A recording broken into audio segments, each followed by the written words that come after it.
நீங்கள் எதிர்பார்த்ததிலும் பெரிதானவைகளை காண்பீர்கள். எதிர்பார்க்கிறதை விட நீங்கள் ஒருவேளை எனக்கு கடன் ஒரு 10 லட்சம் இருக்கு, இதை தீக்கணாப்பான்னு கேட்டிருப்பீங்க. இல்லைங்க ஒரு அடையாளம் அற்புதத்தை கேட்டிருப்பீங்க, இல்லைங்க ஒரு வரங்களை கேட்டிருப்பீங்க, இல்லை உன்னதத்தின் ஆசீர்வாதத்தை ஏதாவது ஒன்று கேட்டிருப்பீர்கள். நீங்கள் கேட்டது மட்டுமல்ல, அதற்கு அதிகமாகவும் கர்த்தர் தர சித்தமிட்டு இருக்கிறார்.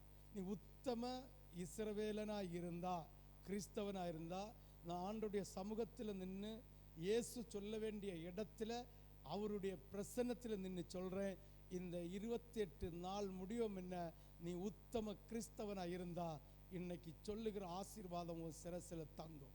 உத்தம கிறிஸ்தவனாய் கர்த்தருடைய பாதத்தில் காத்திரு. அவர் வருமளவும் காத்திருக்கிறவன் ஒருபோதும் வெட்கப்பட்டு போவதில்லை. நீ கேட்டதுக்கும் அதிகமாக கர்த்தர் தர வல்லவராயிருக்கிறார். இப்பொழுது ஒரு ஸ்திரியை பற்றி தான் பார்க்க போறோம். 2 ராஜாக்கள் புஸ்தகம்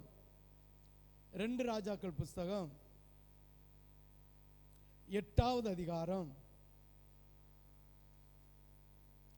2 ராஜாக்கள் 8வது அதிகாரம் 1 முதல் 6 வரை வாசிக்கணும்.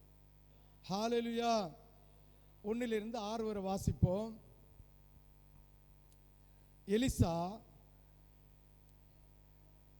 தான் உயிர்ப்பித்த பிள்ளையின் தாயாகிய ஸ்திரியை நோக்கி,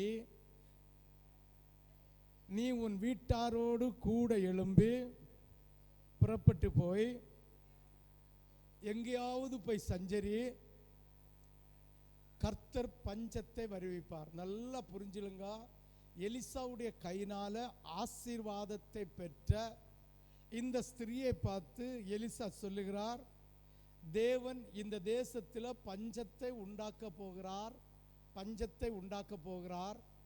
அதனால நீ எழும்பி இந்த தேசத்துக்கு போன்னு சொல்லல, இந்த தேசத்தை விட்டு கடந்து எங்கேயாவது போய் உன்னுடைய உயிரை பிடிச்சு பாதுகாத்து கொள்ளுன்னு சொல்றான். கேப்பியலா? எலிசாவுக்காக கட்டி கொடுத்த மேல்வரை இருக்குது, வீடு இருக்கு, நிலபுலங்கள் கிடக்குது, ஒரு குறையும் இல்லை, எல்லா ஆசீர்வாதமும் இருக்கு. இப்போ எலிசா சொல்றான், ஸ்திரியே நீ எழும்பி ஏதாவது ஒரு தேசத்தில் போய் 7 வருஷம் உன்னை பாதுகாத்துக்கொள். ஏனென்றால் இந்த தேசத்தில் என்ன வரப்போகுது, பஞ்சம் வரப்போகுதுன்னு சொல்றான். கேப்பீங்களா?